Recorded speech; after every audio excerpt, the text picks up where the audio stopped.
ver toda la enseñanza que tenemos delante y que reafirmes nuestra fe, reafirmes, Señor, lo que ya en nuestros corazones hemos creído, que seamos fortalecidos, Señor, en esta noche. Y que las doctrinas que vamos a discutir en esta noche no sean solamente intelectuales para nosotros, sino que tengan una validez y una profundidad emocional, espiritual en nuestras almas y corazones, que fortalezca, Señor, nuestras vidas. Por Jesús, tu amado Hijo, oramos y pedimos todas las cosas. Amén y amén. Como ustedes saben muy bien, hemos venido discutiendo las últimas semanas varios estudios bíblicos bajo el tema teología sistemática y una vez más solamente para repasar, estamos hablando de doctrinas bíblicas que están organizadas de manera sistemática, por eso se le llama teología sistemática y solamente es una forma de ir a través de la Biblia y coger todo lo que la Biblia enseña de una doctrina u de otra y hacer una agrupación, ¿verdad? Y una organización de esa doctrina de una manera coherente y de manera entendible. La semana pasada empezamos con la doctrina de la creación, la doctrina de la creación. Una de las cosas que dijimos la semana pasada acerca de la doctrina de la creación, si ustedes recuerdan, es que Dios creó ex nihilo. ¿Quién se recuerda lo que ex nihilo quiere decir? A ver, ¿quién? De la nada. ¿Tienes la notita ahí? Ok, muy bien dicho. Ex nihilo quiere decir de la nada, o sea que no había absolutamente ningún tipo de materia previa cuando Dios habla y dice sea y fue. Dios creó absolutamente del vacío. No había absolutamente nada. A diferencia de nosotros tenemos capacidad creativa en el sentido de que podemos hacer cosas con nuestras manos, ¿verdad? Hacer inventos. Muy bien, estamos aquí, los vemos desde edificios hasta componentes electrónicos y cuántas cosas nosotros nos inventamos hoy día. Pero el hombre siempre tiene que utilizar lo que ya existe, la materia previa ya existente, para nosotros poder crear cosas. ¿Okay? Aún en lo que es la manipulación de los organismos, nunca nosotros podemos crear un organismo nuevo. Nosotros podemos manipular organismos, por ejemplo las plantas. Usted sabe que las plantas se manipulan, los científicos en laboratorio manipulan las plantas para crear diferentes tipos de plantas. Yo le decía a ustedes que, por ejemplo, el maíz que usted se come tan rico hoy día, la mazorca, ¿verdad? De maíz, eso hace tiempo atrás no existía ese tipo de mazorca así. Esa dulce que usted la toma y puede prácticamente comérsela sin cocinarla, ¿verdad? Eso no era algo común, eso los científicos lo lograron manipular, la composición genética del maíz para hacerlo dulce. El maíz normalmente era más seco y por eso se tostaba. Normalmente la historia del maíz era que se tostaba, se hacía harina y de la harina se sacaban diferentes tipos de panes o tortas, tortillas, etcétera, etcétera. Pero ese maíz dulce es algo que los científicos han hecho, ¿verdad? El punto es que nosotros podemos manipular los organismos, las plantas, podemos manipular los animales, por ejemplo. Tenemos diferentes tipos de perros que surgen, se mezclan unos con otros y de repente sale una raza nueva de perro o de gatos, etcétera, etcétera. Pero nosotros nunca podemos crear algo del vacío. Podemos crear nuevas plantas, ¿verdad? Por ejemplo, no sé si ustedes conocen los injertos de planta que se hacen en los cítricos, por ejemplo. Se puede injertar un tipo de cítrico con otro tipo de cítrico y sale una fruta nueva. Una mezcla de esos dos tipos de cítrico. Pero nosotros nunca podemos crear una nueva fruta de la nada. Dios tiene el poder para hacer tal cosa. Él de la nada hizo todas las cosas, ¿ok?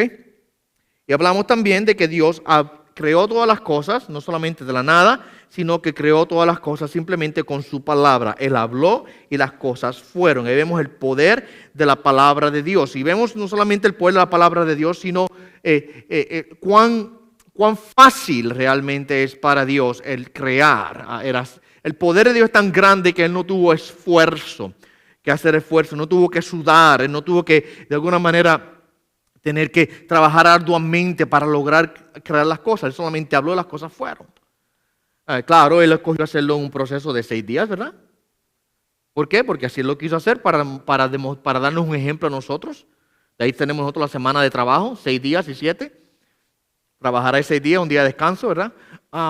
Ese patrón de 7 días de semana está claramente demostrado por la semana de la creación. Y Dios decidió hacerlo así. ¿Podía Dios crear todo en un segundo? Claro, podía crear todo en un segundo. Solamente tenía que decirse la creación y la creación hubiese sido en el instante. Sin embargo, Él decidió hacerlo a través de un proceso. Pero el hecho de que Él haya hecho la creación a través de un proceso no quiere decir que Él tuvo que hacer esfuerzo. Nosotros tenemos que esforzarnos para trabajar. No nos cuesta, nos cansamos. No importa el trabajo que usted haga. Si usted es chef o albañil cualquier tipo de trabajo que usted haga, nosotros sentimos el golpe, el peso del trabajo. Por más sencillo que sea el trabajo, con el tiempo usted se cansa. Usted se cansa. Yo trabajo en computadora. Yo estoy en una oficina sentado todo el día. Déjame decirle algo. Salgo con la dolor de cabeza, los ojos me duelen, la espalda me duele para estar sentado al escritorio. Se cansa, mentalmente me canso. Quizás no tengo los músculos todos adoloridos porque los músculos que más uso son los de los dedos, ¿verdad? Para escribir. Pero el trabajo nos cansa a nosotros, ¿verdad? Dios no tuvo que pasar por ese proceso. Él simplemente habló y las cosas fueron. Tampoco Él pasó por un proceso de prueba. Nosotros hacemos eso también. Nosotros tenemos que probar las cosas a ver si nos salen bien. Vamos a hacer cualquier cosa que vayamos a hacer, y muchas veces si no lo sabemos hacer bien todo, tenemos que aprender. Cualquier cosa que usted sepa hacer, usted sabe que usted ha ido aprendiendo en su vida. Y, por ejemplo, pues, a mí me gusta cocinar. Pues la comida mía hoy sabe mejor que la de hace 20 años atrás. Porque he ido aprendiendo, ¿verdad? He ido perfeccionando mis recetas y mi forma de cocinar. Y cualquier otra cosa que usted haga, usted va aprendiendo y en ese proceso de aprendizaje usted sabe lo que hizo mal y dice, espérate, esto fue un error, vamos a ponerlo por un lado, esto no lo vuelvo a hacer más. Y practica lo que le salió bien. Dios no pasó por un proceso así, no fue que Dios, vamos a probar a ver si me sale bien esto. No me sale bien, vamos a quitar esto, vamos a poner lo otro. El sol me salió muy grande, vamos a reducirlo, me salió muy pequeño, vamos a aumentarlo. Dios no pasó por ningún proceso de aprendizaje, de ensayo y error, sino que sencillamente Él habló y las cosas fueron como Él las dictó que fuesen. Otra de las cosas que vimos la semana pasada es que Dios creó todas las cosas. No hay nada, absolutamente nada creado en este universo, nada que exista en este universo, lo cual, mi amado hermano, no haya sido creado por Dios. Y estuvimos repasando varios, ¿verdad? Versos bíblicos que habla de esa realidad de que Dios creó literalmente todas las cosas, incluyendo los ángeles, por supuesto, incluyendo lo que se ve y lo que no se ve, ¿verdad? Todas las cosas fueron creadas por Dios. Hablamos un poquito acerca de diferentes formas esto es un repaso rápido para los que no estuvieron aquí la semana pasada. Hablamos un poquito acerca de las diferentes interpretaciones que algunas personas dan respecto a cómo ver la creación, la narrativa de la creación. Algunas personas creen que los 6 días de la creación no fueron 6 días literales, sino que fueron quizás periodos extensos de tiempo. Okay, all right. Otras personas creen que hubo un espacio de tiempo entre Génesis 1.1 y 1.2. Okay. Yo no estoy de acuerdo con ninguna de las dos, pero hay gente que cree en tales cosas. La razón por la cual muchas personas buscan esas explicaciones es porque desde Adán hasta hoy nosotros no tenemos alrededor de unos 6,000 y tantos de años. Entonces yo le decía a usted la semana pasada que tenemos 6,000 y tantos de años desde Adán hasta hoy día, y si usted fuese a extender las generaciones bíblicas un poco, usted sabe que usted lee en Génesis, por ejemplo, capítulo 5, y este engendró al otro, y a la edad de este engendró al otro, y a la edad de este engendró al otro, y así por el estilo, todas esas cosas que están especialmente en el libro de Génesis, porque están en el libro de Génesis para darnos una medida de tiempo. No podía haber dicho solamente, y este engendró a 1, 2 y 3, y este engendró al otro, y este engendró al otro, pero incluye las edades en las cuales fueron engendrados, y el tiempo que transcurrieron, y cuándo murieron, y lo demás. Y entonces, ¿por qué están esas edades ahí? Para darnos nosotros un tipo de reloj, calculación. Si usted toma las generaciones desde Adán hasta Abraham y la fuera a extender un poco, quizás usted pueda llegar a 10,000 años, pero no pasaría de ahí. A mí me gusta decir más 6,000 porque por ahí que yo creo que más bien está. ¿Hay un problema con eso? El problema es que 6,000 años de historia bíblica y la ciencia nos dice que el universo tiene billones, 14.7 o 14.3 billones de años de antigüedad. Se dice, ay, ¿cómo nosotros metemos ahora esos 14.7 billones de años en la Biblia? ¿Cómo los metemos en la Biblia? Y ahí comienza gente a decir, quizás los días de la creación, para Dios un día como 1,000 años como un día. O quizá hubo un periodo de tiempo entre Génesis 1 y 1:2 y no sabemos, etcétera, etcétera. Otra persona dice, no, esos días, esa historia de la creación es un instrumento literario que Moisés utilizó para hablarnos un poquito acerca de cómo Dios creó las cosas, pero no debe ser tomado de manera literal, es más analógico, es más un tipo de poesía, es más, ¿verdad? Así que no vamos a tomarlo literalmente. ¿Okay? Otras personas hablan de esa manera. Yo creo que para mí, yo lo tomo de una manera bien sencilla. Yo creo lo que Dios dice. ¿Ya? Si alguien estuvo al principio, fue Dios. Dios estuvo al principio. Yo no estuve al principio, ni ninguno de los científicos hoy día que hablan de esto estuvieron al principio. Dios estuvo al principio y en su palabra nos reveló a nosotros cómo fue que Él creó. Y si Él quería que nosotros supiésemos que Él creó en 6 días literales, qué mejor manera de haber dicho, y fue la tarde, la mañana, el día primero, y fue la tarde, la mañana, el día segundo, y fue la tarde, la mañana, el día tercero, el cuarto, el quinto, el sexto. ¿Verdad que sí? Hubo una constancia en la narrativa, y fue la tarde, la mañana, el primer día. ¿Okay? Y yo creo que Dios está dejándonos saber que Él creó en 7 días naturales, o 6 días naturales, ¿verdad? Y el séptimo día fue el día en el cual Él observó todo y lo declaró bueno. Entonces, para mí, yo no tengo problema con decir, yo creo que la tierra y el universo, Dios lo creó en un estado maduro.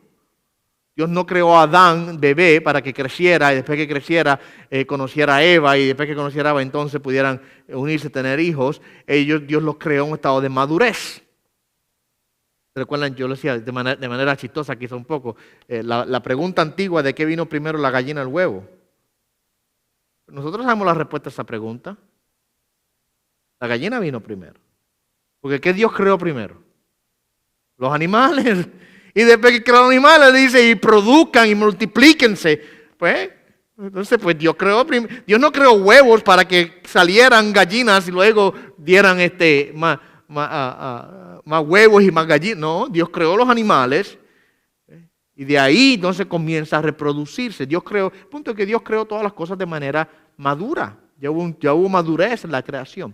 En la tierra, no solamente Dios creó la tierra con madurez, sino que la tierra también pasó por un proceso catastrófico en un tiempo pasado, lo cual hubiese provocado que la tierra cambiase totalmente y hubiese un proceso de aceleración de la edad de la tierra. ¿Cuál fue el proceso catastrófico por el cual la tierra pasó en un tiempo pasado? El diluvio. Si yo voy a creer lo que Génesis me dice del diluvio, en capítulo 6, 7 y 8 de Génesis, yo voy a creer lo que dice ahí de manera literal, pues entonces eso tiene unas implicaciones en la geología grandísimas, ¿verdad que sí? ¿Usted sabe lo que es que se inundase la tierra completa, hasta los montes más grandes? ¿Ustedes han visto una inundación? ¿Cómo ocurre? ¿Cómo cambia? ¿Cómo toma y cambia una inundación de un día y cómo cambia el panorama completo? Imagínese un diluvio de una inundación de casi un año. ¿Okay? Usted está hablando de que la tierra entera cambió, y no solamente cambió, sino que aceleró el envejecimiento de la tierra. Ahora la tierra parece que tiene muchos más años de lo que realmente tiene. Pues no solamente Dios la creó madura, sino que el diluvio hubiese creado que la tierra pareciese que tiene más edad por las capas de tierra que se formaron el año del diluvio. Haga el experimento en su casa, tome un día, diferentes tipos de tierra, 10 por lo menos, diferentes tipos, desde barro, desde arena, la más negrita, todo que sea diferentes colores y piedra y lo demás. Mézclalo en una botella de agua, dele vuelta, cheque un poco, ¿verdad? Y póngala en la mesa y déjala que ella se vaya reposando y usted va a darse cuenta que unas van a bajar primero, otras después, y se van a formar una serie de capas, porque es que así es que ese es el proceso natural, ¿verdad que sí? Lo más pesado baja primero. Y entonces lo mismo hubiese ocurrido en el diluvio y crearon unas capas y se crearon los fósiles ya nosotros hablamos de esto hace un tiempo atrás. Se crearon fósiles, muchos animales murieron, marítimos primero, luego murieron animales terrestres. ¿Y sabes cuáles fueron los últimos en morir? ¿Cuál usted cree que fueron los últimos animales en morir? Las aves. Claro, ¿por qué? Porque vuelan. Los primeros en morir fueron los marítimos, Los segundos en morir fueron los terrestres y los últimos en morir hubiesen sido los aves porque estaban en el aire. Y usted sabe que el proceso evolutivo los científicos de la evolución enseñan que los primeros animales que vivieron fueron los marítimos, los segundos luego fueron los terrestres y luego vinieron las aves. Porque ellos analizan el récord fósil y ven que en el récord fósil hay los primeros enterrados más abajo son los marítimos, los próximos enterrados son los terrestres y los próximos enterrados son los voladores. En el récord fósil, yo creo que el récord fósil se formó en el año del diluvio. Y por supuesto encontraríamos que más abajo están los marítimos, luego están los terrestres y luego están las aves. ¿Ves? Porque hubiese sido el orden que hubiesen muerto. Pero acuérdense que el científico natural, ellos eliminan el diluvio de su ecuación, ellos no creen en el diluvio, entonces tienen que interpretarlo de otra manera. ¿Ok? Eso fue un resumen rápido de lo que hablamos la semana pasada y le añadí unas cuantas cositas más ahí para explicar un poco respecto a la edad de la Tierra.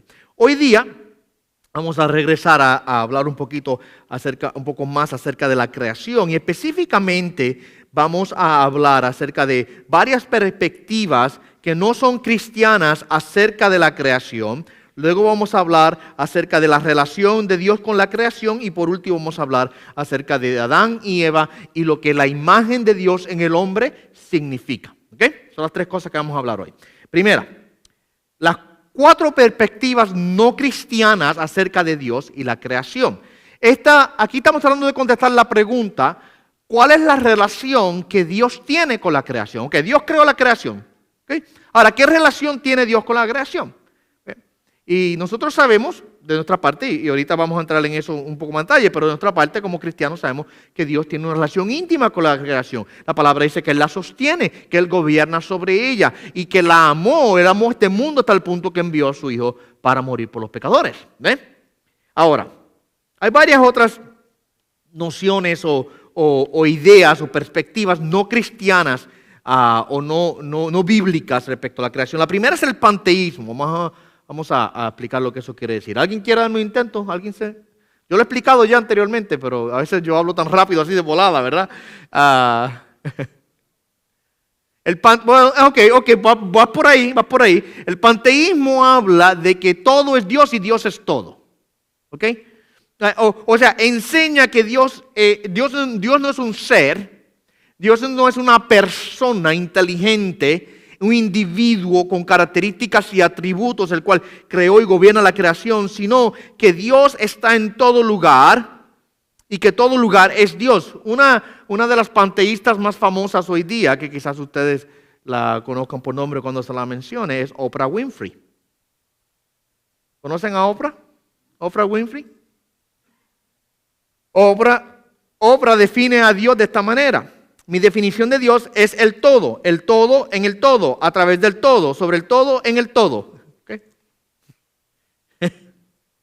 Ella es panteísta. El panteísmo simplemente enseña que todo lo que existe es Dios, aún usted es Dios. Dios está dentro de ti, no porque Dios habita dentro de ti como la noción cristiana a través de su Santo Espíritu que ha venido a morar en el creyente. No, sino que Dios eres tú. ¿Ven la diferencia? Dios es el árbol, Dios es el ave, Dios es el perrito que tú tienes en tu casa, Dios es todas las cosas. Y nosotros debemos buscar tener una comunión con Dios en un estado de paz, con la naturaleza y con todas las cosas que nos rodean y tener paz con nosotros mismos. Esa es la idea panteísta de la creación.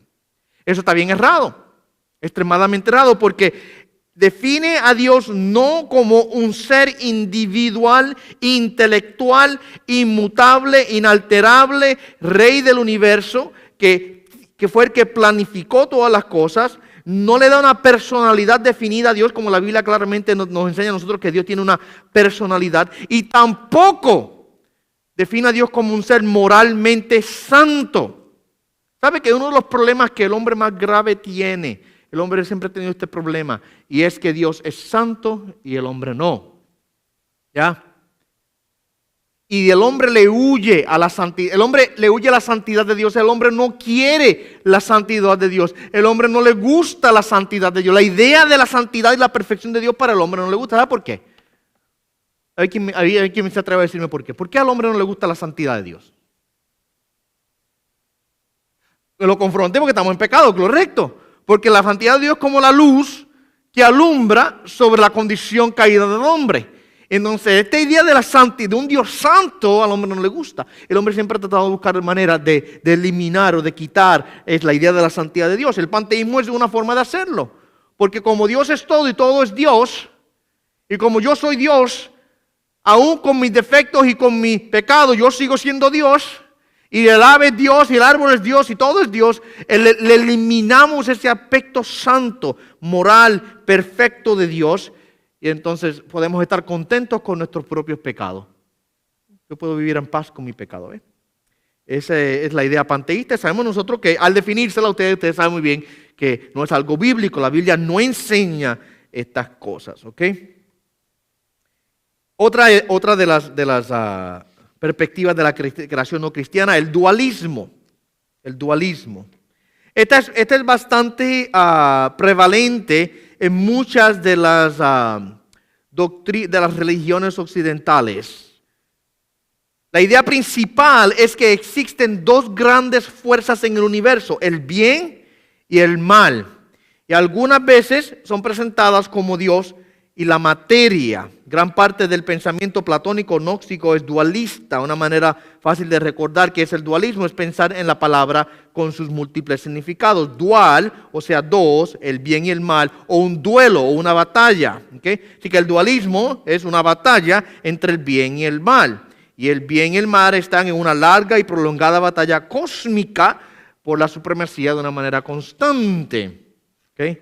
Es una forma de decir, no hay un Dios absolutamente bueno que reina sobre todas las cosas, sino que vamos a pintarlo de esta manera. Es la fuerza. Ustedes han visto la película de Star Wars. ¿Alguna vez han visto la película de Star Wars? Bueno, la fuerza sea contigo, ¿verdad? Y está la fuerza negativa y la fuerza positiva. Está la fuerza buena y la fuerza mala. Y hay una constante lucha entre un lado y el otro. Y vemos nosotros que esta batalla se desarrolla de manera regular y constante a través de estas dos fuerzas. Por lo general, el dualismo, miren esto, en el pensamiento de los griegos y de las religiones en el tiempo de Pablo, por ejemplo, el dualismo se demostraba en que ellos enseñaban que el espíritu es la parte buena y la materia es la parte mala.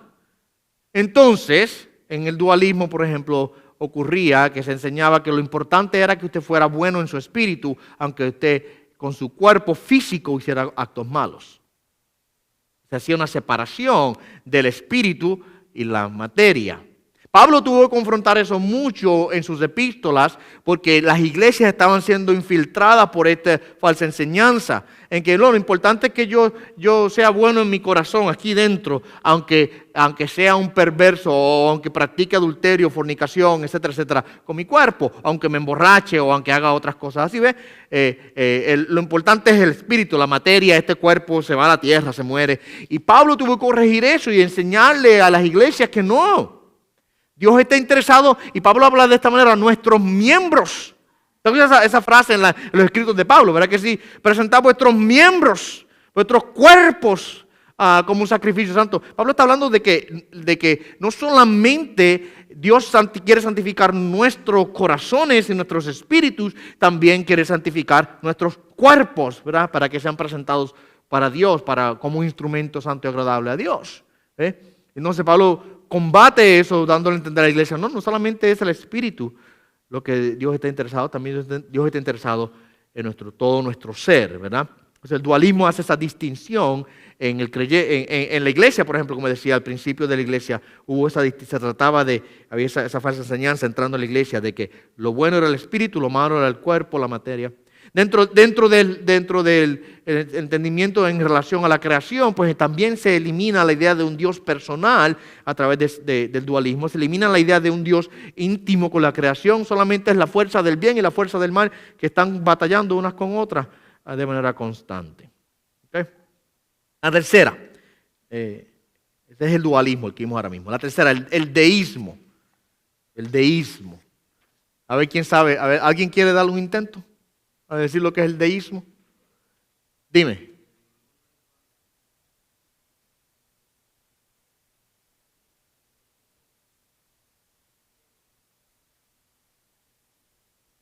Bueno,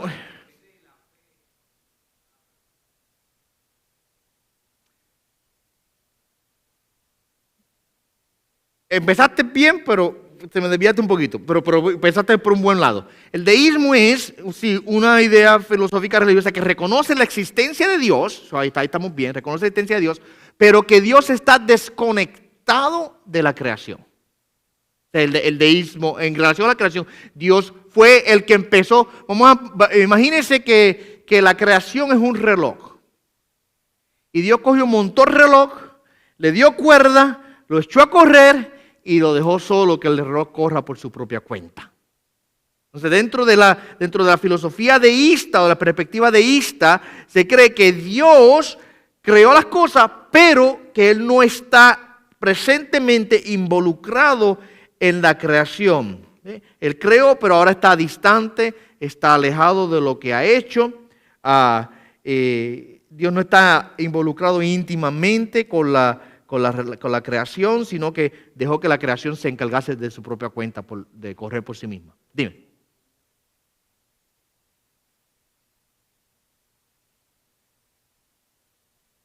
Claro.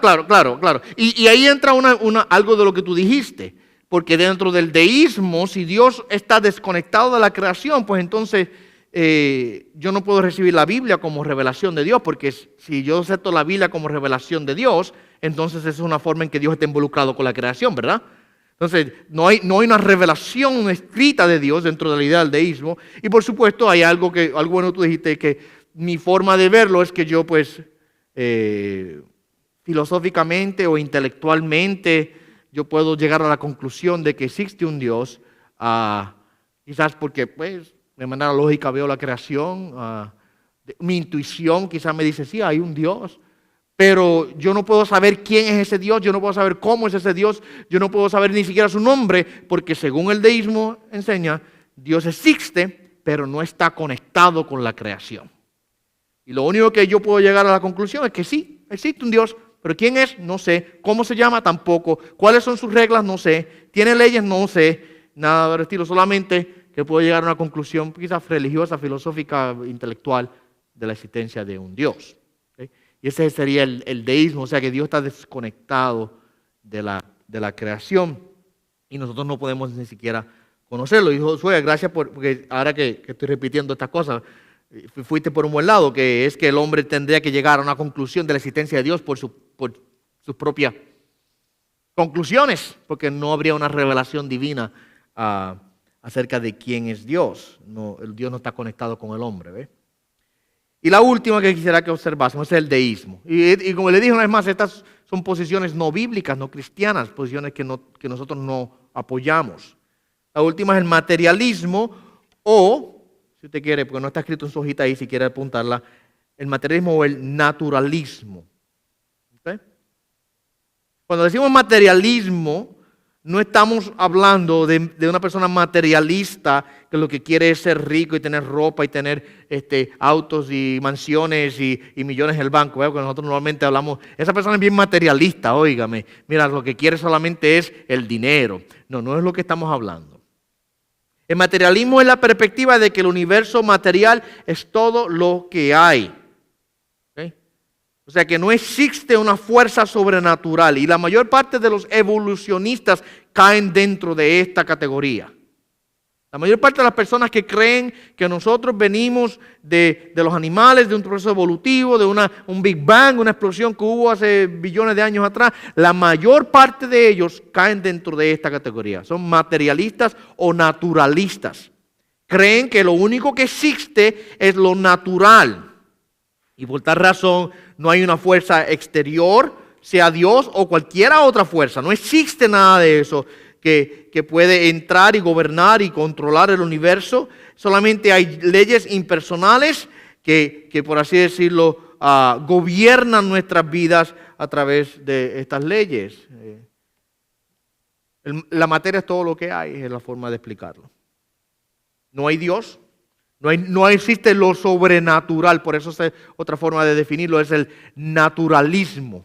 O sea que lo único que existe es lo natural, la naturaleza. No hay nada más, solamente la naturaleza. No se cree o no tiene fe en lo natural, ¿ok? El hombre es todo lo que hay, la naturaleza es todo lo que hay. Y esta forma de ver las cosas es bien pesimista, extremadamente pesimista. Porque todas las religiones con sus falsas nociones de quién es Dios, desde las orientales como el budismo y cualquier otra que usted pueda, la nueva era, etcétera, etcétera. Todas estas relaciones, estas religiones tipo filosóficas, etcétera, hasta cierto punto tienen un poquito de esperanza, porque en cada una de ellas ofrece que si tú logras hacer ciertas cosas, tú vas a llegar a alcanzar, vivir un estado de paz. Y cada una de ellas tienen como que un tipo de esperanza al final, aunque no es válida, aunque no es buena, aunque no es garantizada. Y realmente es bastante deprimente pensar que yo tengo que por mi propia cuenta lograr alcanzar la vida eterna, si vamos a ponerlo de esa manera. Por ejemplo, dentro de las religiones que creen en la reencarnación, ustedes han escuchado eso, ¿verdad que sí? Hay una religión que creen en la reencarnación. Hay cierta esperanza que esa religión le ofrece a sus seguidores, porque si usted vive una buena vida y usted se comporta bien, usted quizá pueda reencarnar en algo mejor en su próxima vida.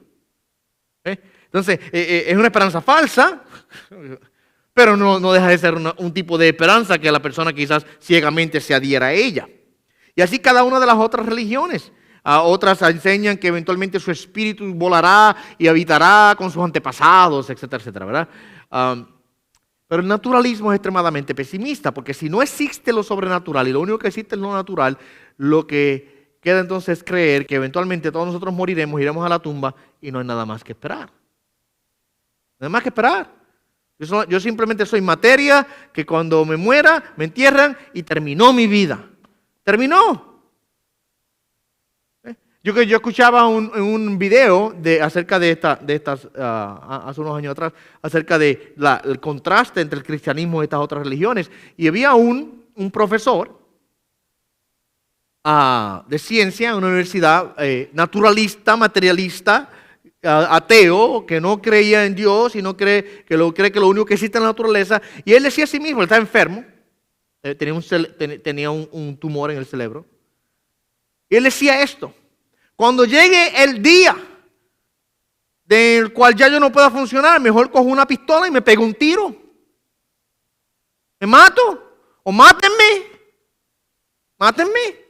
Porque como él no cree que hay vida después de la muerte, no cree en un Dios existente que juzga, él no cree absolutamente, por supuesto, es extremadamente pesimista su forma de verlo. Yo no tengo esperanza ninguna, lo que estoy esperando es que me llegue la muerte, así que cuando llegue la muerte mejor quítenmela. Quíteme la vida. Y se acaba la cosa. Ese es el materialismo o el naturalismo. Y es una de las nociones más preeminentes dentro de muchos campos científicos. Muchos hombres como Richard Dawkins, etcétera. Si ustedes logran escuchar, quizás él es un escritor inglés y quizás ustedes no lo han escuchado, pero quizás si lo escucha algún día, Richard Dawkins, él es un hombre que tiene una campaña fuerte a través de todo el mundo en contra de Dios. Él escribió un libro que se llama The God Delusion, la locura de Dios, vamos a ponerle así, la locura de Dios. Y él trata de debatir que Dios no existe y que lo único que existe es la materia o la naturaleza. Esas son las 4 posiciones que quisiera en esta noche hablar con ustedes respecto, no cristianas, ¿verdad? Que nosotros las negamos cada una de ellas porque claramente contradicen lo que nosotros creemos acerca de Dios. El panteísmo, el dualismo, el deísmo y el materialismo o el naturalismo. ¿Okay? Ahora, vamos a hablar un poquito acerca de la relación que Dios tiene con la creación, la relación de Dios con la creación. ¿Okay? Una de las cosas que nosotros sabemos es que Dios es distinto a la creación. Dios es distinto a la creación. Y ahí es donde nosotros estamos en contra del panteísmo. Mientras que el panteísmo enseña que Dios es todo y todo es Dios, y que no hay una distinción entre lo creado y Dios, o sea que lo que existe es Dios. Tú y yo somos Dios, ¿verdad? Todo lo que es existente es Dios. Es lo que enseña el panteísmo. Nosotros creemos que Dios es distinto a la creación. Ahí estamos en contrario al panteísmo. Pero a la misma vez, no solamente Dios es distinto a la creación, Dios está involucrado en la creación. Y la creación depende de Dios. Y esta forma de nosotros interpretar o ver la relación de Dios con la creación va en contra de cada una de esas nociones que les acabo de decir. El panteísmo dice que Dios es de la creación y Dios son la misma cosa. Nosotros decimos no, Dios es distinto a la creación. El deísmo enseña que Dios está desconectado. Dios creó, pero Dios está desconectado de la creación, no está involucrado. No, nosotros creemos que Dios está involucrado en la creación. El naturalismo enseña que Dios no existe y que la naturaleza no necesita a un Dios para existir. Nosotros enseñamos que Dios existe y que la creación depende de Dios. Así que la definición de nuestra relación con Dios, de la relación de Dios con la creación es que Dios es distinto a la creación, Dios siempre está involucrado en la creación y la creación siempre depende de Dios. Esa es la forma bíblica de nosotros entender la relación entre Dios y la creación. ¿Okay? Ahora, yo quiero que detengámonos por un segundo a pensar en una implicación hermosa para nuestras vidas. Porque en el Evangelio nosotros sabemos que aunque Dios está por encima de todas las cosas, Dios está preocupado por nosotros y por su creación y envió a su Hijo a morir en la cruz por nosotros y para poder perdonar nuestros pecados. Y hay una realidad íntima. La relación de Dios con su creación tiene una aplicación muy íntima y muy personal. Porque Dios envió a su Hijo para morir por mí.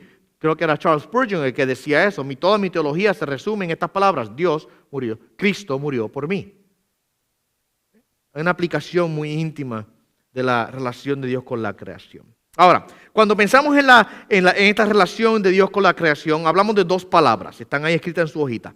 Trascendencia e inmanencia. Trascendencia e inmanencia. ¿Qué son estas dos? Cuando hablamos de trascendencia, estamos hablando de la realeza, la majestad y la santidad, la grandeza de Dios. El hecho de que Dios es distinto y es soberano sobre su creación. ¿Okay? Eso, la trascendencia habla de la distinción entre Dios y la creación. Dios es distinto, es más grande, Él gobierna sobre ella. ¿Okay? Dios está por encima de la creación, Él es soberano sobre ella. Quiere decir que Dios es trascendente. Quizás usted se recuerda en Isaías capítulo 55, versos 8 y 9. Mis pensamientos no son vuestros pensamientos, ni mis caminos vuestros caminos, dice el Señor. Como más altos los cielos sobre la tierra, así son mis caminos más altos que vuestros caminos y mis pensamientos más que vuestros pensamientos. ¿Se recuerdan de esa porción? Dios está diciéndole al hombre, yo estoy mucho más por encima de ti. Mucho más grande es Dios. ¿Okay? El Salmo 113, versos 5 y 6.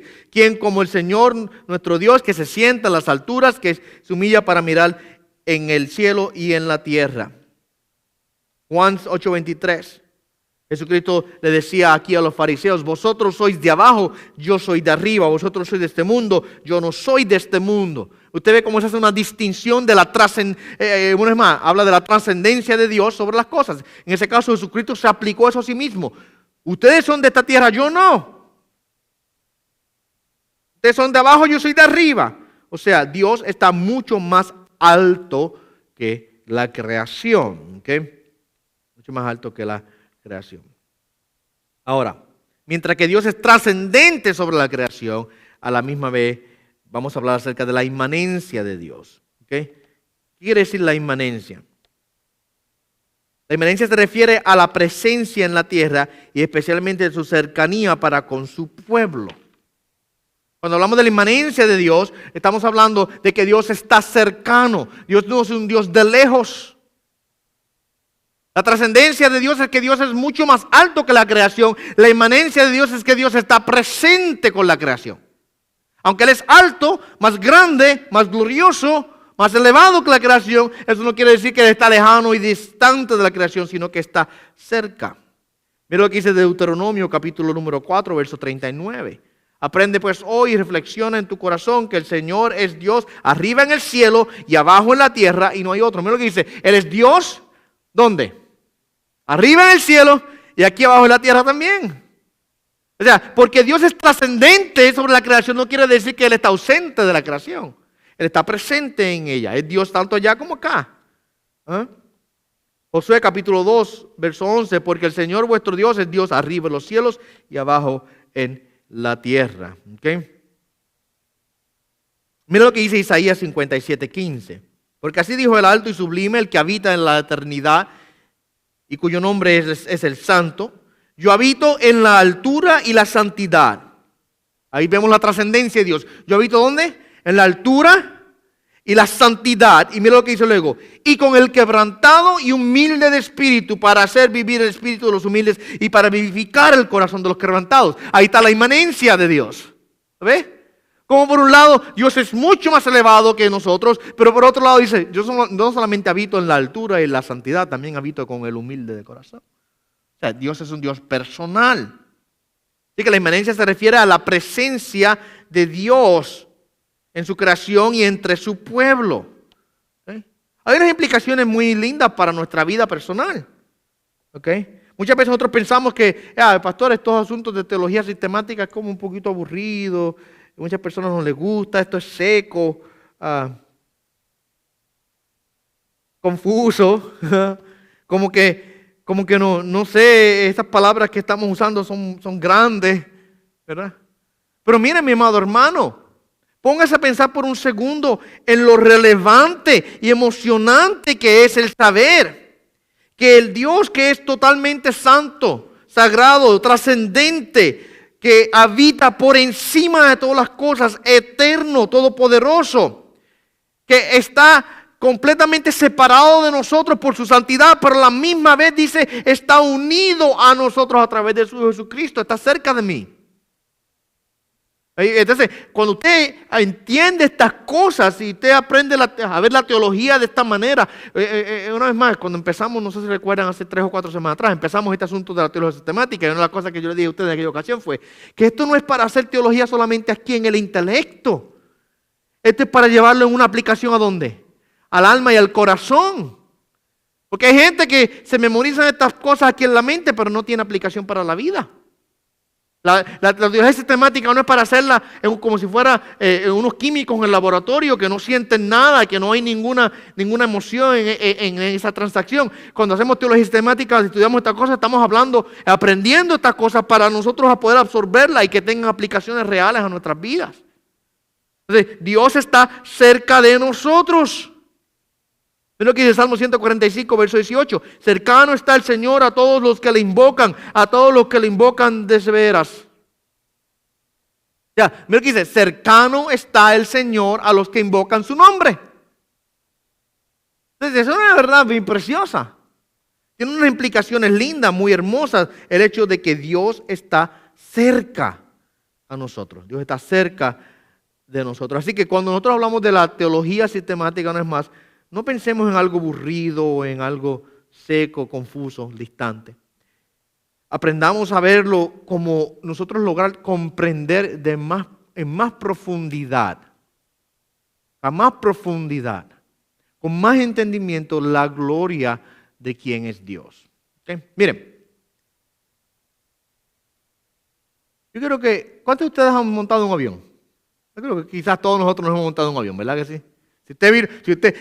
Bueno, yo creo que todos montamos avión porque todos vinieron probablemente de otro país, todos vinimos de otro país y tuvimos que volar, ¿verdad? Usted se monta en el avión sin usted saber quién es el piloto, quién es el copiloto, cuántas horas de entrenamiento él tuvo, sin usted saber quién le echó gasolina. Sin usted saber si los motores están funcionando, pastor, no diga todas estas cosas, ya me quitaron las ganas de volar. Sin usted entender cómo funciona la aeronáutica. ¿Cómo es que, esto es interesante, ¿verdad que sí? ¿Cómo es que esta máquina tan grande y pesada, en cuestión de segundos, se levanta en el aire y está 30,000, 35,000 pies de altura? Por horas de corrido. ¿Cómo es que eso ocurre? ¡Wow! Entonces usted se monta ahí dentro en el avión y usted va de un punto 1, punto A, al punto B, ¿verdad? Se va de vacaciones, va a visitar a alguien, que sé qué más. Usted llegó sin comprender todos esos detalles que le acabo de decir. Ahora, supongamos que usted no solamente entró al avión, pero usted conoce al piloto de manera personal. Ahora usted sabe su nombre, su apellido. Usted sabe a qué academia aeronáutica él asistió, cuántos años de servicio él ha tenido, cuántas horas de práctica él tuvo. Conoce al copiloto de manera también íntima. El que usted conoce, el que le echó la gasolina al avión, al mecánico que arregló la ala, al que aseguró que los motores estuviesen corriendo, el que le cambió las llantas, el que llenó la nevera de la agüita, de los juguitos que le van a dar a usted en el proceso. Usted conoce todas esas personas. Y no solamente usted conoce todo eso, pero usted conoce la ciencia detrás de la aeronáutica y usted sabe cómo es que funciona este asunto de la velocidad que el avión tiene que tener, el poder, la potencia del motor para poderlo levantar, la distancia que tiene que haber, cuán grande, porque acuérdense, entre más grande es el avión, más grande tiene que ser la ala. Y usted conoce todas esas proporciones que deben de existir. Y entre más grande el avión, tiene que tener un motor más grande, y lo etcétera, etcétera, etcétera. Y usted se aprende y se memoriza todas esas cosas. Cuando usted se monta en ese avión, usted va a tener una apreciación mucho más grande de ese vuelo de lo que usted tuviese si no conociera ninguno de esos detalles. ¿Verdad que sí? Y no solamente va a tener una apreciación más grande, usted va a tener una confianza más grande. Porque entonces ahora usted comprende cómo que todo esto funciona. Ahora sé cómo esto funciona. ¿Sabe qué? El conocer las doctrinas bíblicas es muy similar a eso. La Biblia dice que nosotros tenemos que creer en Jesús. Y tenemos que creer en el Jesús verdadero, el Jesús de la Biblia. Porque mucha gente se inventa en Jesús por ahí cada... Pero muchas personas creen en Jesús y pueden ser salvos. Y llegan a la salvación, al cielo. Pero muchas personas creen en Jesús y confían en Jesús, pero dedican tiempo a aprender, a conocer las doctrinas bíblicas, a conocer la profundidad, más profunda cada día. ¿Sabe qué? Eso te va a ayudar a apreciar mucho más el viaje. Te va a llevar a tener más confianza en el piloto. Te va a tener más confianza en el avión que estás montado, porque ahora tú entiendes cómo todo esto funciona. Entonces, el estudiar la palabra de Dios, estudiar las doctrinas bíblicas, tiene más o menos esa aplicación, o podemos hacer esa relación entre lo que es un avión y nosotros, ¿verdad? Si yo logro aprenderlo y conocerlo y profundizar en ella, ¿sabe qué? Va a aumentar mi confianza, va a aumentar mi entendimiento, por supuesto, pero ahora tiene una aplicación emocional y espiritual, porque ahora mi confianza, mi fe aumenta. Ahora yo entiendo quién es el piloto, cuántos años de servicio tiene. Ahora yo comprendo cómo que esto se levanta, cómo esto se funciona. Entiendo todas estas cosas y voy a tener una mejor apreciación de mi viaje de aquí al cielo. Va a haber más agradecimiento, va a haber más adoración en mi corazón, va a haber un corazón más gozoso porque comprendo cómo es que funciona. Entonces, el aprender las doctrinas bíblicas, mis amados hermanos, y profundizar en ellas es como aprendernos el manual del avión y saber cómo es que el avión funciona. ¿Ya? Ya.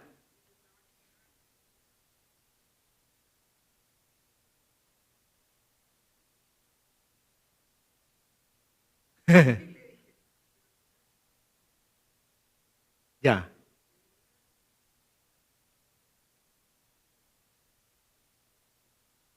O sea, claro, o sea, hay un reposo. Y ahí donde muchas personas quizás no logran aplicar estas verdades, ¿verdad?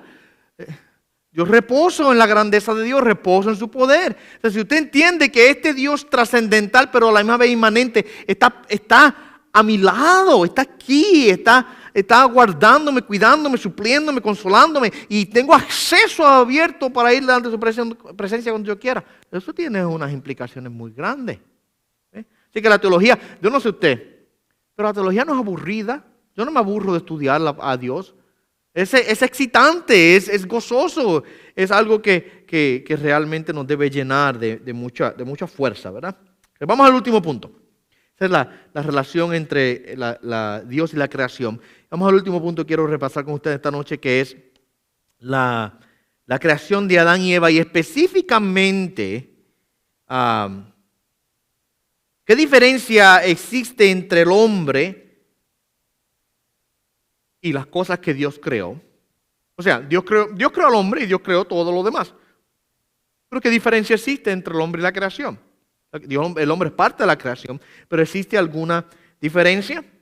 Nosotros sabemos por la palabra de Dios que eso es así. Nosotros sabemos muy bien que Dios creó al hombre, pero no lo creó igual a la creación, al resto de la creación, sino que lo creó y lo dotó con algo especial. Bíblicamente nosotros le llamamos a esto ¿qué? ¿Qué nosotros le llamamos? A lo que Dios le dio al hombre que es diferente. ¿Ah? Inteligencia, sí, parte de esto es la inteligencia, pero tiene otra. No. ¿Qué Dios le dio al hombre que lo hace diferente al resto de la creación? Razón, es parte de esto. Por ahí vamos. Inteligencia es parte de lo que estoy queriendo decir. Todas esas cosas están dentro de esto que estoy diciendo, pero hay algo más. ¿Qué dijo Dios? Hagamos al hombre a nuestra. Ahí cayeron ustedes. El hombre posee la imagen y la semejanza de Dios, ¿ok? A ninguna de las otras cosas creadas Dios dijo tal cosa. Dios dijo, sea la luz y fue, sea el cielo, sea la tierra, sea los árboles, sea los animales, las plantas, todas las cosas, ¿verdad? Las aves, Dios dijo, sea, y todas las cosas fueron. Pero luego del hombre dijo, hagamos al hombre a nuestra imagen y a nuestra semejanza. Y dice Génesis que Dios formó al hombre del polvo de la tierra y sopló en él y fue el hombre un ser viviente. Dios creó al hombre a su imagen y a su semejanza. Y vemos que Dios creó al hombre al hombre y a la mujer, ¿verdad?, de manera distinta. No usó el mismo proceso creativo.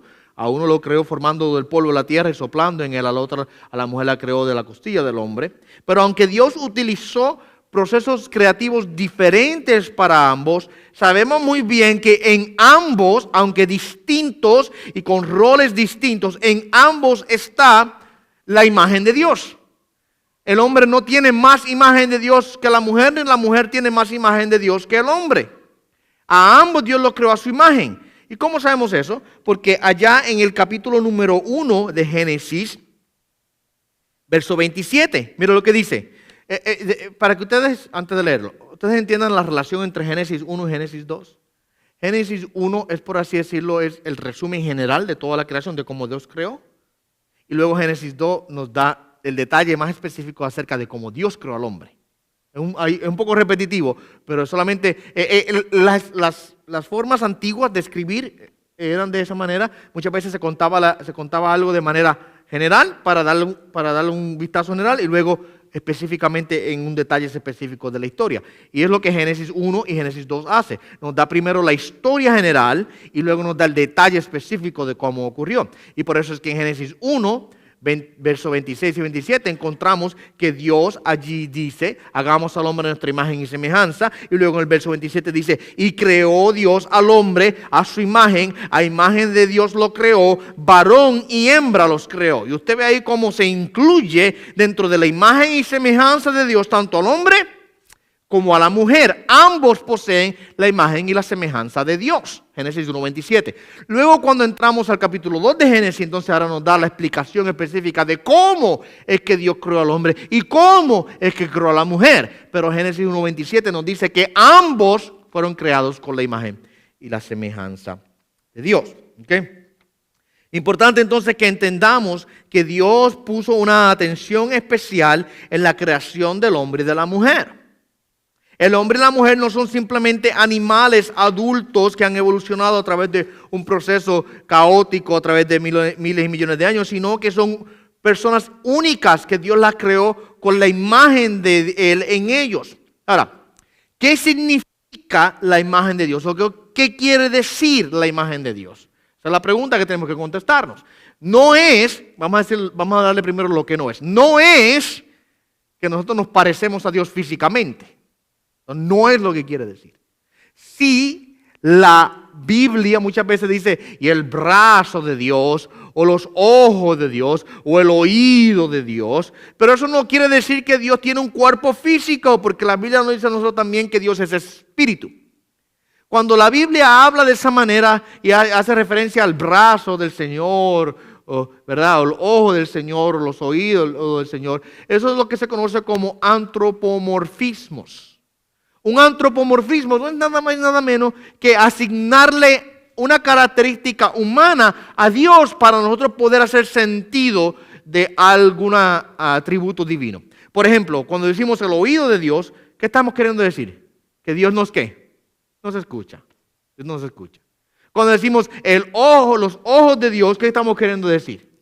Que Dios nos ve, pero no tiene ojos para vernos, ni oídos literalmente para escucharnos. Él ve sin ojos físicos y escucha sin oídos físicos, ¿ve? Porque Él es espíritu. El punto es que nosotros sí utilizamos ese tipo de antropomorfismo o descripciones para poder hacer sentido y entender a Dios un poco, ¿verdad? Ahora, la imagen de Dios entonces no es que nosotros nos parecemos físicamente a Dios. No es lo que eso quiere decir. ¿Qué quiere decir la imagen de Dios? ¿Okay? Podemos nosotros definir varias cosas respecto a la imagen de Dios. Número uno, es que nosotros en esencia y naturaleza, nosotros tenemos una similitud a Dios. ¿Okay? Dios nos hizo para ser seres intelectuales, nos hizo para ser seres racionales, seres morales y espirituales. Así que en nuestra naturaleza, por así decirlo, nos parecemos a Dios porque Dios es un ser intelectual, es un ser racional, es un ser moral y es un ser espiritual. Y de esa misma manera es el hombre. Entonces todas las cosas, cuando yo les decía a ustedes qué es lo que distingue al hombre de la creación ahorita, que ustedes dijeron uno la inteligencia, otro me dijeron la razón, ¿ve? Todas esas cosas van dentro de la imagen de Dios. Dios hizo al hombre distinto a la creación porque ahora el hombre tiene la capacidad de razonar, de hacer decisiones morales, tiene un aspecto espiritual e intelectual que ninguno de los animales o el resto de la creación posee. Sí, los animales tienen un instinto que les permite a ellos tener relaciones entre la mamá perrito y los popis, ¿verdad? Etcétera, etcétera. Pero no al nivel que los hombres y las mujeres tenemos. No con el nivel profundo de espiritualidad y emoción que nosotros podemos tener. No solamente eso, Dios nos creó a nosotros para poder comprender la creación también. Y entender que existe un Dios, por ejemplo. Nos hizo seres espirituales. Nos hizo espirituales y por eso nosotros adoramos. ¿Usted ha visto alguna vez a un animal haciendo un altar y prendiendo velas para adorar a un Dios? Los perritos no hacen altares para adorar al Dios perro. ¿Verdad que no? Porque ellos no tienen esa imagen espiritual que Dios puso en el hombre. Nosotros los seres humanos hacemos esas cosas. ¿Okay? Los animales no tienen la capacidad social que nosotros tenemos. Sí, ellos tienen, por ejemplo, los elefantes, se habla que los elefantes son los animales más sociales que existen. Son extremadamente sociales, cuidan unos a otros, se guardan unos a otros, se protegen, etcétera, etcétera. Pero no pueden desarrollar el nivel de relaciones que nosotros tenemos de la manera en que nosotros lo hacemos, y tampoco poseen la intelectualidad, inteligencia y el raciocinio que nosotros poseemos. ¿Alguna vez ha usted leído un libro escrito por un mono? ¿Verdad? Nunca. Bueno, quizás hay algunos libros que probablemente podemos decir, oye, que lo escribió ese sí que era mono, obviamente. Quizás el contenido es tan absurdo, ¿verdad? Pero el punto es que nunca ningún animal ha podido producir algo al nivel tan profundo de intelectualidad, raciocinio, relación que nosotros poseemos. ¿Okay? Eso es lo primero. Entonces, la imagen de Dios, que nosotros en esencia y naturaleza recibimos algo distinto de Dios, y es esa capacidad de ser relacionales, racionales, intelectuales, espirituales y morales. ¿Okay? Número 2. Segundo, funcionalmente, nosotros somos parecidos a Dios. ¿Qué digo funcionalmente? Estoy hablando de que como Dios gobierna sobre la creación, Dios le dio al hombre la capacidad también de gobernar sobre la creación. Así que de manera funcional la imagen de Dios está en el hombre. ¿Qué verso en la Biblia le viene a usted a la mente cuando yo digo estas cosas? Y Dios puso al hombre, ¿para qué? Para que lo labrara, lo cultivara. ¿Y qué le dijo Dios al hombre cuando lo creó? Sojuzgar la tierra, ¿verdad que sí? Gobernar sobre los animales, sobre las plantas. ¿Se recuerdan? Dios le dio al hombre la función de mayordomos. Por así decirlo, nosotros somos los supervisores de la creación. Dios nos dio a nosotros la capacidad y la responsabilidad de tener autoridad sobre el orden creado y juzgar sobre el orden creado. De la manera en que Dios tiene, por supuesto, no al nivel de Dios, que Dios es creador, Dios manda el viento. ¿Recuerdan cuando Jesucristo le dijo a la mar y al viento en la barca, calla y mudece? Por supuesto, los discípulos se sorprendieron. Y la Biblia dice, y tuvieron gran temor, porque decían a ellos mismos, ¿quién es este que aún el viento y la mar le obedecen? ¿Ve? Entonces, dentro de este aspecto funcional sobre la creación, por supuesto, sabemos que Dios es distinto a nosotros, y porque Él tiene un poder sobre la creación mucho más grande que nosotros, pero de manera limitada, Dios nos dio a nosotros también la responsabilidad y capacidad de gobernar sobre la creación. Nosotros plantamos las plantas. Lo cultivamos la tierra. Nosotros tomamos los animales y los entrenamos, los domesticamos y los utilizamos para nuestro beneficio. Nosotros trabajamos de la tierra, materia, y la procesamos y la utilizamos para el avance de la tecnología, etcétera, etcétera. ¿Ven? Dios le dio al hombre la capacidad funcional de trabajar sobre la tierra. Dios gobierna, finalmente el gobernador de todas las cosas es Dios, pero nos dio a nosotros esa responsabilidad de manera funcional aquí, de labrar y guardar y cultivar toda la tierra y nosotros utilizarla para nuestro propio beneficio. ¿Okay? Así que funcionalmente Dios nos dio a nosotros la capacidad de gobernar sobre la tierra. ¿Okay? Y en tercer lugar, nosotros reflejamos a Dios, nosotros reflejamos a Dios de manera relacional. Nosotros fuimos creados para tener relaciones entre nosotros, pero fundamentalmente, básicamente y principalmente fuimos creados para tener relaciones con Dios. Tener una relación con Dios. ¿Se acuerdan que ahorita yo les bromeaba y les decía a ustedes no ven perritos montando altares al Dios perro, ¿verdad que sí? ¿Usted sabe por qué no existe tal cosa? Porque Dios no creó a los animales como seres espirituales. Ellos no tienen necesidad de relacionarse de manera íntima con el Creador, con su Dios. ¿Por qué es que los hombres somos los únicos? Cuando digo hombres, hablo de hombre y mujer, ¿verdad? ¿Por qué es que el ser humano es el único que encuentra la necesidad de tomar un pedazo de madera, tallarlo, hacerse un ídolo y de arrodillarse delante de él y prenderle vela y traerle ofrenda? ¿Por qué es que el hombre tiene esa necesidad en su corazón? ¿Por qué? Ay, ¿quién me sabe decir? Fuimos creados para adorar a Dios. Y en ausencia del Dios verdadero de la Biblia, el hombre se inventa cuanto Dios él pueda hacerse. En ausencia del conocimiento del Dios verdadero, el hombre se inventa su propio Dios y el hombre tiene la constante necesidad de adorar a algo. Por eso es que el hombre es el único que hace esas cosas. Ustedes nunca van a ver un animal apostándose en un altar adorando. Nunca lo van a ver. Porque Dios no le dio a los animales esa necesidad espiritual de tener una relación con el Creador. Claro, toda la creación glorifica a Dios. Claro, toda la creación canta y habla de la grandeza de Dios, porque manifiesta la gloria de Dios la creación. Vemos el poder de Dios a través de la creación. Pero ningún miembro de la creación, ningún animal, por ejemplo, viene a un altar a adorar, porque no posee la capacidad relacional que Dios puso en el hombre. Solamente el hombre fue creado de tal manera que el hombre tiene ahora la necesidad de relacionarse con su Creador de manera íntima, de comunicarse con Él. Así que, debido a que fuimos creados a la imagen de Dios, sabe que nosotros como creyentes creemos que la vida humana es sagrada, o sea que tiene valor. Hay una distinción entre los perros, los gatos, los monos, los gorilas, los elefantes y el hombre. Una gran distinción existe entre un ser humano y un animal. Nosotros sabemos eso. Claro, algunas personas pues llegan a amar aman más a su perro que a su propio hijo. Yo creo que eso es errado. No tengo problema con que tenga un perrito, un gatito, un animalito, muy bueno que lo tenga y son buenas compañías, nos alegran el corazón, pero al final del día nosotros sabemos que mis hijos valen más que el perro.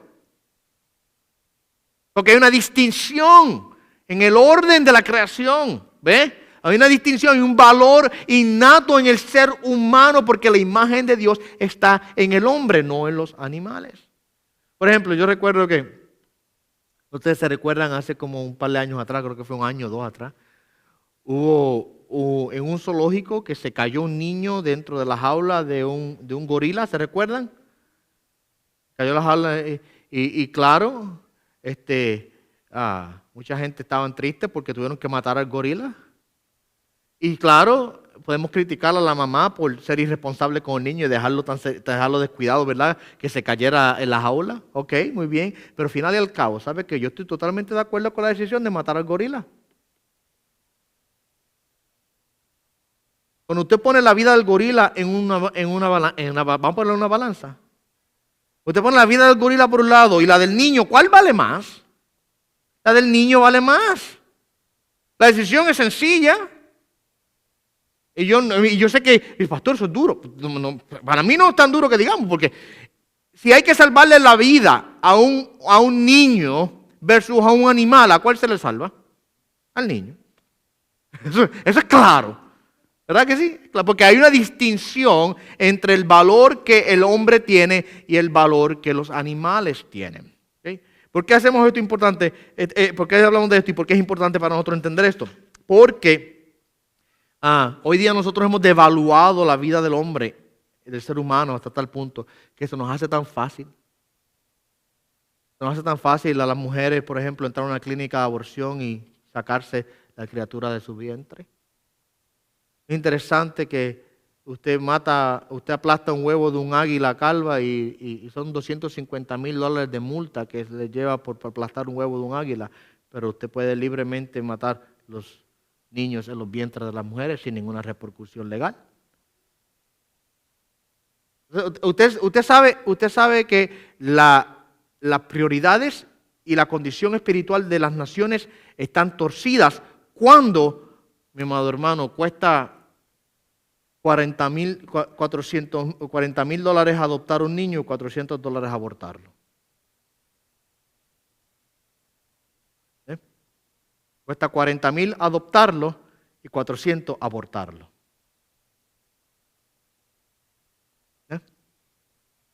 Te multan por aplastar una tortuga, pero puedes matar a un niño.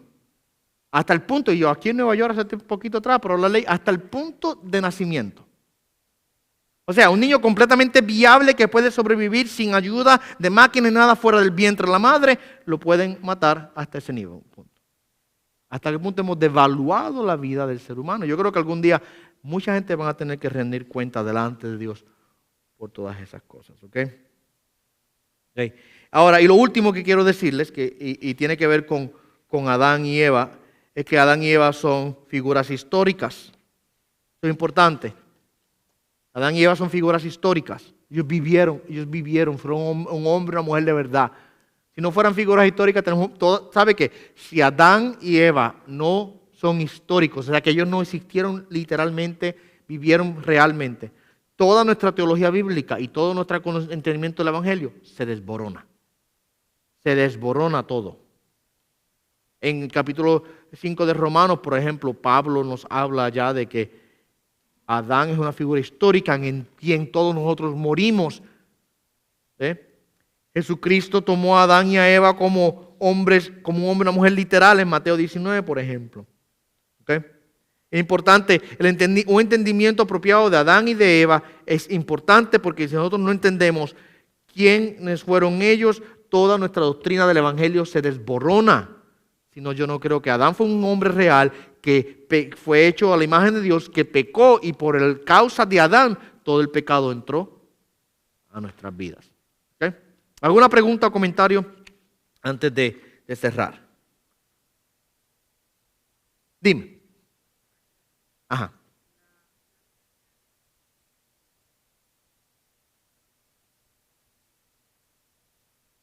No, por supuesto que no. Bueno, si voy a definir reencarnación en los términos que se le da religiosamente y filosóficamente día, es la idea de que de manera constante nuestra vida se recicla. Esa es la reencarnación, se recicla la vida. y yo morí y mañana regreso en un árbol. Ese árbol muere y mi vida entonces regresa en un ave. Y muere y regreso en una tortuga. Y muero y regreso, ahora soy otro ser humano de otra nación. Hoy soy puertorriqueño, morir y mañana mi próxima vida soy japonés, etcétera, etcétera. Es un reciclaje de la vida. Bueno, claro, número uno, el problema es que la conciencia no es... Es una forma, ¿cómo me explico? Una forma fácil de librarme de las consecuencias de mi pecado, ¿verdad? Pierdo la conciencia. Ay, quizás yo en una vida pasada fui algo. Se pierde ese entendimiento. Sin embargo, la Biblia dice que en la resurrección de los muertos nosotros todos vamos a rendir cuenta delante de Dios. Los que resuciten para la vida, para la muerte eterna o para la condenación eterna, van a sufrir el castigo eterno entendiendo muy bien que ellos rechazaron al Dios que les ofreció salvación. Hay una conciencia en la resurrección. Entonces, aparte de eso, esta idea de la reencarnación es simplemente un ciclo vicioso que nunca termina, ¿verdad? Está dando vuelta. Nosotros sabemos que el hombre nace, el hombre vive, el hombre muere. Dios lo resucita en el día final para juzgarlo, ya sea para vida o muerte eterna. Y ese es el estado permanente y constante de esa persona. Nunca volverá a cambiar. ¿Ok? Dime, Javier.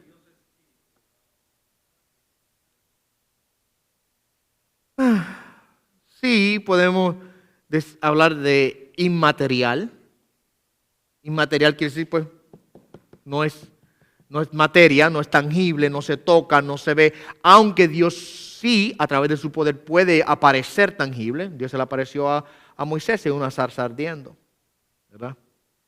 Al pueblo de Israel en una columna de fuego y una columna de nube que los guió por el desierto. Pero es inmaterial, no posee las cualidades materiales que nosotros, no está limitado a un cuerpo. Yo creo que esa es la mejor manera de podemos describir el espíritu, que Dios es espíritu. O sea, no está limitado a las leyes de la naturaleza.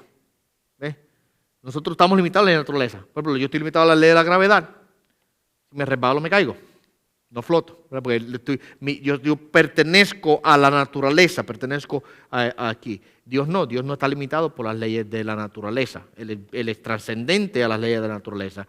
Él es inmaterial y no está limitado a ella. Por eso es que Jesucristo pudo caminar sobre el agua. Aunque poseía un cuerpo, por el poder de Dios, pudo detener la ley de la gravedad. Entonces usted se ha puesto a pensar en eso. Jesucristo caminó sobre la agua y literalmente Él canceló la ley de la gravedad allí. Porque la gravedad dicta que todo lo que sube baja, ¿verdad que sí? Y en la agua, ¿usted qué? Se hunde, pero Dios por el poder pudo ir por encima de la ley de la gravedad. ¿Okay? Así que cuando hablamos de espíritu, yo creo que la forma más sencilla es explicarlo como inmaterial. No pertenece a la creación y está limitado por el espacio, por el tiempo. No está limitado por el espacio y el tiempo, él vive fuera del espacio y el tiempo. ¿Okay?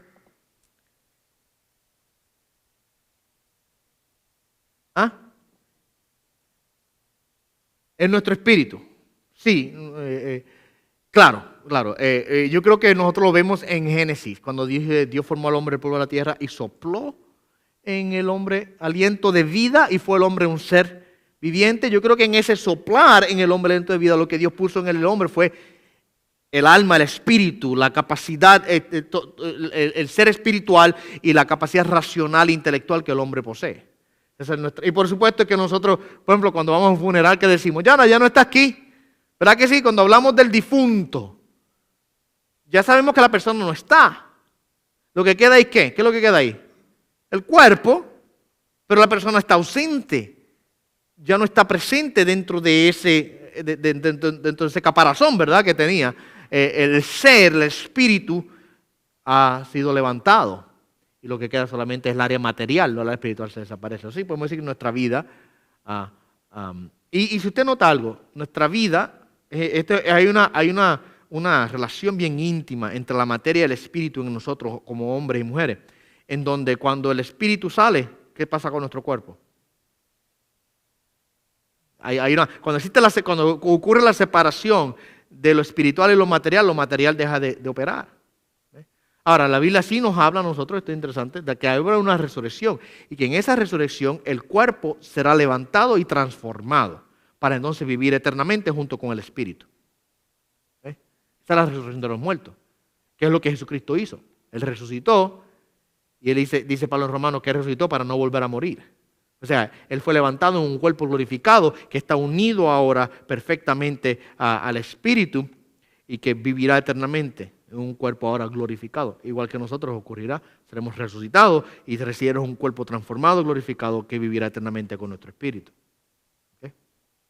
¿Te contesté la pregunta o te confundimos? ¿Algún otro comentario o pregunta que tengan antes de despedirnos? Dime.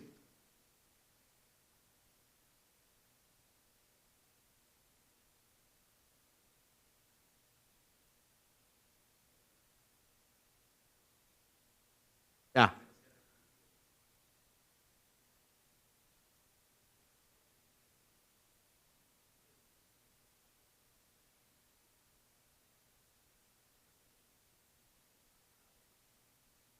Ya.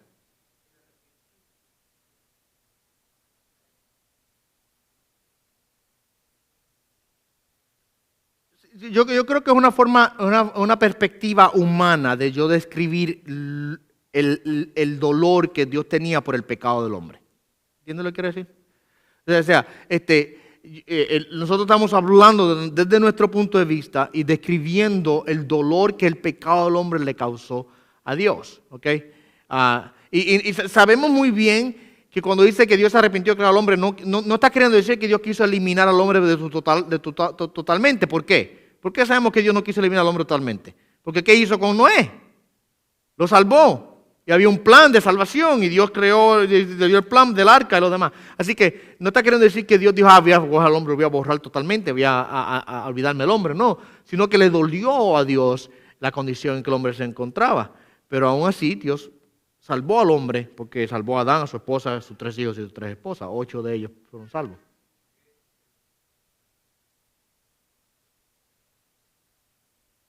Claro.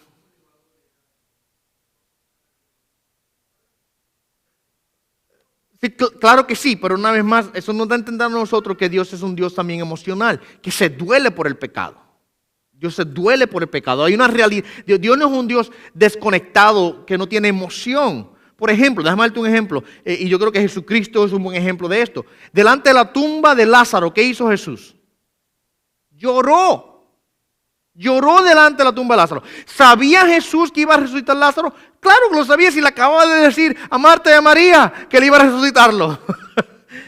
Le acababa de decir, lo voy a levantar de los muertos, no se preocupen. Él sabía que le iba a levantarse de nuevo, pero aún delante de la tumba, él lloró. Porque era su amigo, uno, porque vio las consecuencias del pecado, que es la muerte. Por ejemplo, Jesús se lamentó sobre Jerusalén y sobre las ciudades del área que lo rechazaron a él. Él se lamentó sobre ella.